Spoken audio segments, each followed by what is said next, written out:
Hey, this is the birthday coach, Jeremy Ryan, saying you were born for more. You deserve more love, happiness, and success, and I help you do that with the secrets of astrology. And this is the love karma of being born on September 3rd. Hi, September 3rd, babies, and those that love people born on the 3rd of September. Right off the bat, you are some of the most powerful people on the planet. There is a willpower inside of a September 3rd soul that can accomplish a great deal in this life. Meant to lead, succeed.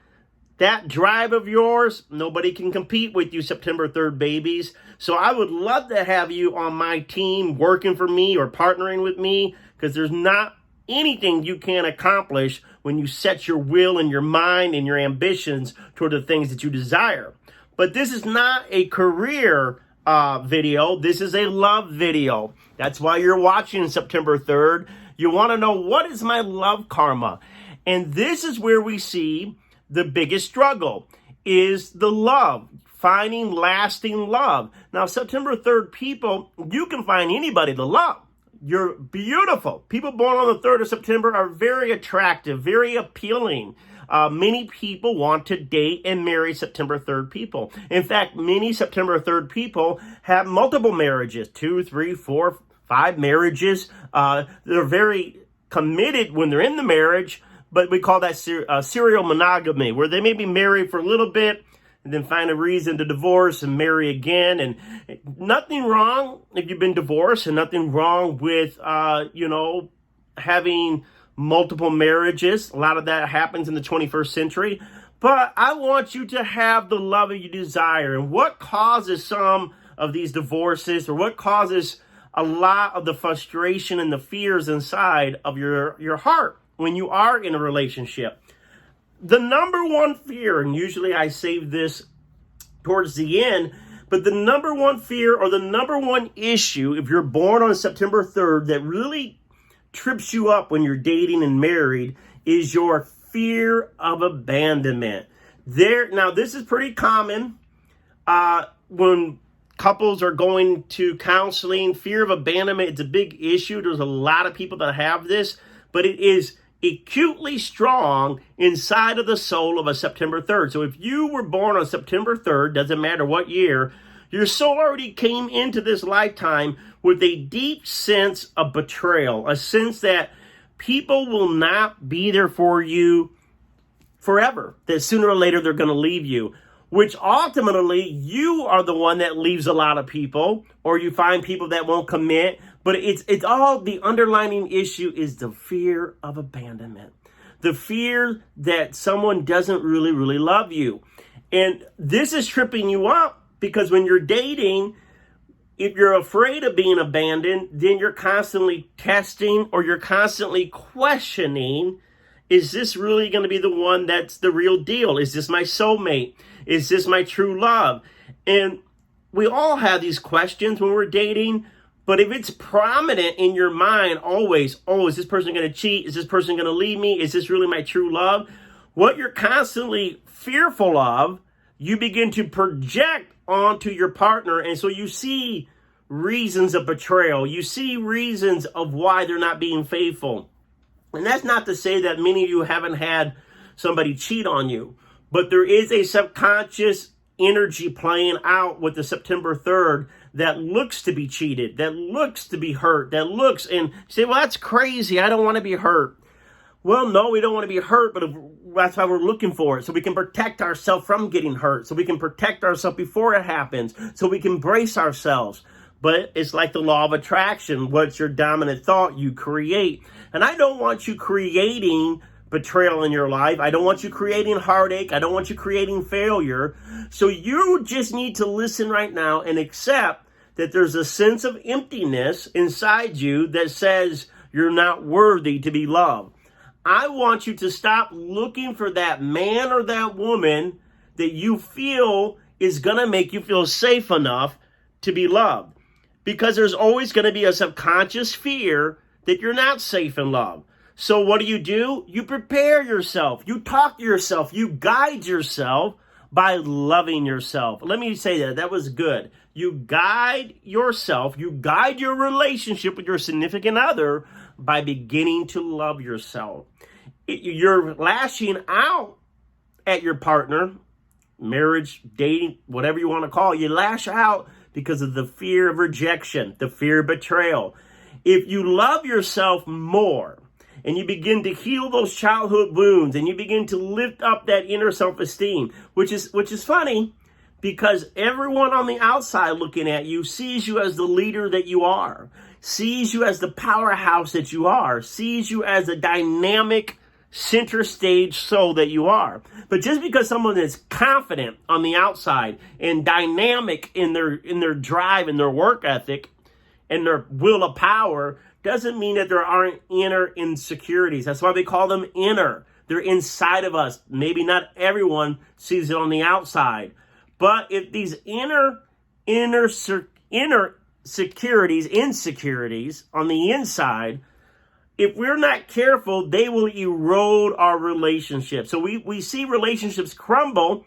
We see the results of the relationship breaking up, heartbreak, and we think, well, it was his fault, her fault, when really a lot of it was our own inner insecurities playing on the inside of our mind, and we're triggered by these fears, triggered of rejection, triggered of loss, triggered of betrayal, that we begin to act in dominant ways to control our partner. You'll know right off the bat, September 3rd, when you're in one of your triggers or one of your abandonment issues, is you begin to use your willpower to try to force your partner to comply. Force your partner to act in a certain way that makes you feel safe. But nothing can permanently make you feel safe unless you secure your own spirit by being connected to source, by being loving no matter what is going on around the inside of your mind or in your outer environment, staying connected to the love inside of you. When you become a bully, trying to make the relationship, or should I say make the person act like you think they should act, you're on the fast track to a breakup. Because love is about not manipulation. And you can say, well, I don't want to manipulate no one. But when you're fearful of betrayal, we begin to say things. We begin to think ahead of time, our dialogue, our speech, our actions, to try to get our partner to see things our way, get our partner to agree with us so we feel safe. But really, they no longer are a partner. They're a puppet. And nobody likes to be a puppet. No matter how much they love you, no partner wants to be a puppet. Especially for those September 3rd, you're a strong person. So you may think that you want a weakling, but if you're ladies, especially ladies, if you're going to stay in love with a man, you got to respect him. You got to admire him. So most likely you're going to be attracted to strong partners too. Men, you will be attracted to strong women. There's that confidence. High confident energy attracts the other high confident energy. A like attracts like. So if you got two confident people, what's happening? If they're trying to get people to see things your way, it creates power struggles. And so these power struggles create rifts in the relationships because you're wanting your partner to act in a certain way to make you feel safe. You got to stop trying to get your partner to be a puppet and let them just be themselves. And you're like, well, I want them to love me. I want them to love me. You need to love them and let them be themselves. Let your partner act the way they want to act, talk the way they want to talk, be the way they want to be without reading into it all the time that they're not good enough for you or they're not giving you everything you need, when really it's that fear saying, hey, you're not good enough, or hey, they're not good enough. That kind of takes me to number two. If number one is the sense of betrayal, the sense of abandonment that caused you to look or cause you to control your partner, and love cannot exist in control. Love is freedom. If you think a marriage is about controlling somebody, the marriage is doomed. Marriage is about letting people be their best selves, encouraging them to be their best selves. It should be a soulmate, not a cellmate. September 3rd, when you start trying to become, a probation officer by watching where you at, what are you doing. You're no longer a soulmate, you're a cellmate. You're putting that person in a prison. Love cannot blossom in a prison. Love needs to have air, sunshine. These are metaphors. It needs freedom for that person to expand for themselves, to grow for themselves, so the relationship can grow. So September 3rd, you come in with this sense of betrayal that you need to work on by how loving yourself, loving the child in yourself, encouraging yourself, being your own best friend. Number 2, what really brings the love karma hard for a September 3rd baby is the fact that they're indecisive because you're so attractive, because you're so ambitious, because people do gravitate towards you, and you can date multiple people. Once you're in a relationship, it's easy to get out of it because there's other people that would be happy to date you. Well, isn't that a good thing that people want to date you? Well, it's good and it's bad.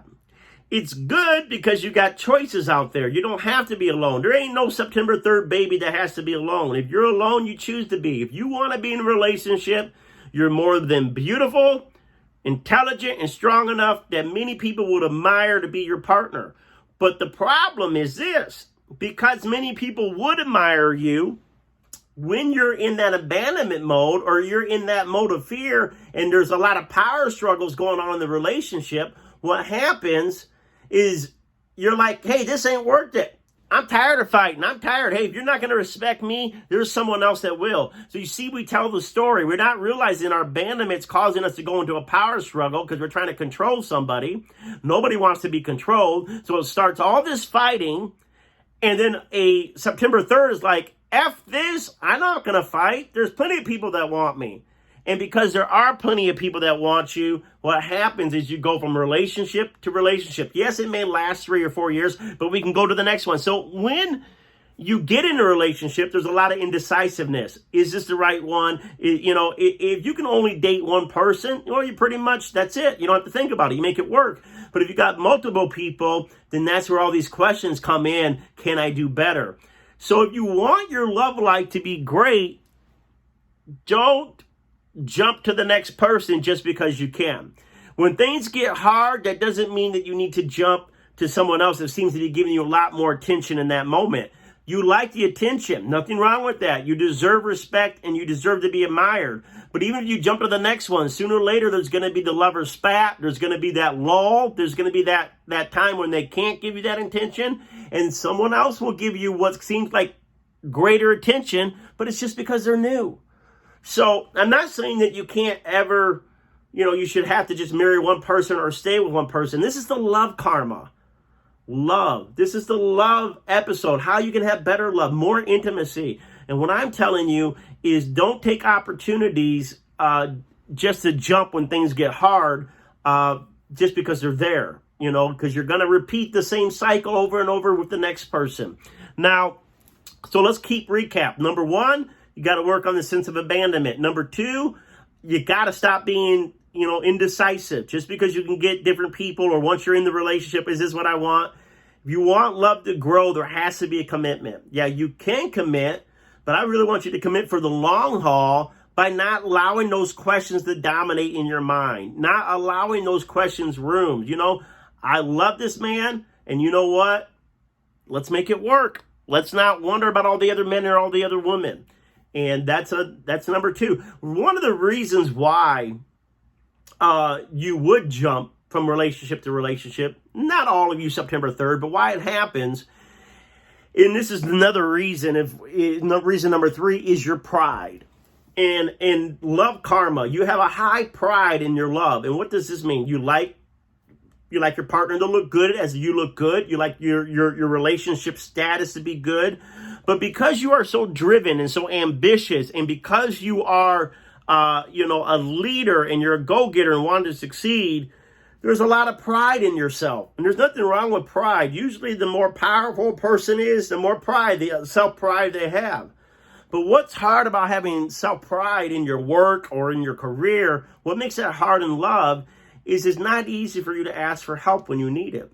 Because you're so used to being independent. You're so used to being the strong one. You're so used to leading and being in charge that it's hard for your pride to admit, hey, I need some help here. Hey, I need you to help me. I'm weak. I'm hurting. I'm vulnerable. What causes your love not to have that close intimacy is you rather be stubborn and hold on to your point than admit that you're wrong. You rather be stubborn and go down with the ship than, ask for your partner, your boyfriend, your girlfriend to say, hey, can you help me here? Needing help is not weakness. If you want the relationship to grow, there's going to be times that you got to allow your significant other to see your weakness. That's why coming together, two shall be one. They come together. When one is weak, the other can help. So if you're going to make the relationship great, and I want you to, that's why I'm here. I want you to have great, intimate, wonderful, close relationship. You got to be willing not to only admit when you're wrong because you're so stubborn, and that stubborn has made you successful in most of the other areas or can make you successful. You got to humble yourself and ask for help when you need it. So let's look at these things real good. What causes, or let's look at this again for September 3rd. Doesn't matter what year you're born. Doesn't matter if you're a man or a woman. Yes, you're a powerful soul. But in love, don't let your abandonment, fear of loss cause you not to accept your partner for their own quirks and their own failures. Number 2, don't let your indecisive nature in love cause you to jump around because you're always wondering, can I get somebody better? Just commit. Let the relationship grow. Number 3, what we see going on is your pride. The pride that says, I'm not going to lower myself because you are a powerful person. It's okay to ask for help. Now, there are going to be some of you September 3rd, not all, but a lot of you September 3rd may have some heartache and devastation at some point in your love life because you do come into this life with a karmic baggage of a previous lifetime of either cheating on someone or your actions were careless and you weren't really careful about the feelings of your significant other. So in this lifetime, you will know if you are paying off that debt by 1, did your spouse cheat on you or boyfriend or girlfriend cheat on you? And 2, did you find somebody or fall in love with somebody that they weren't responsible enough to think about how their actions would hurt you, meaning they were careless with your feelings with their actions. And if that happened and it really hurts you, that doesn't have to be every relationship. Don't allow a cheater, don't allow someone that was careless with your feelings to shut you down in love. Because that karma's paid off. If that happened, it's over. It's time to go forward and just be responsible in love. Just be responsible when you're going after your dreams and after your goals and after your ambition. Make sure that you're not being careless about how your actions influence your partner. So yes, you may want to get that promotion, but is that going to require a lot more work where you're going to spend less time with your partner? Yes, you may have some other goals. So I'm saying go after your goals, but take your partner into account how your actions, even though they're powerful, how they can hurt or help your partner. And that's just by becoming mindful, taking time to ask, if I was in their shoes, if I did this action right now, how would this affect them maybe? And just taking that time to ask how this may affect them will do a long way to make you more considerate and give you good love karma. Hey, I'm the birthday coach, Jeremy Ryan. I'm so glad you got this video. Watch it over and over again. But if you would like to get more love advice, I do one-on-one coaching. We can look more at your specific love karma. If you're in a relationship, we can look at your compatibility. If you're single and wanting to know when does love look like it's coming your way, I'm a professional astrologer. I do all this coaching with people on the phone, one-on-one. Have a half an hour or an hour coaching call with me. You can go to thebirthdaycoach.com, thebirthdaycoach.com, and choose your session. Pick a session on Calendly. Let's get on the phone and let's get your love life, your career, your purpose, your passion. Let's get you on track because you're too powerful. If you listen to me on this episode and you're like, I don't feel that powerful, or I don't feel like I'm having that much success, you need a call with me because the September 3rd baby is meant to have power, be in charge, and be the center of attention. And if this is not happening, I need you to get in the alignment to receive and flow in the power that you were born with. Namaste.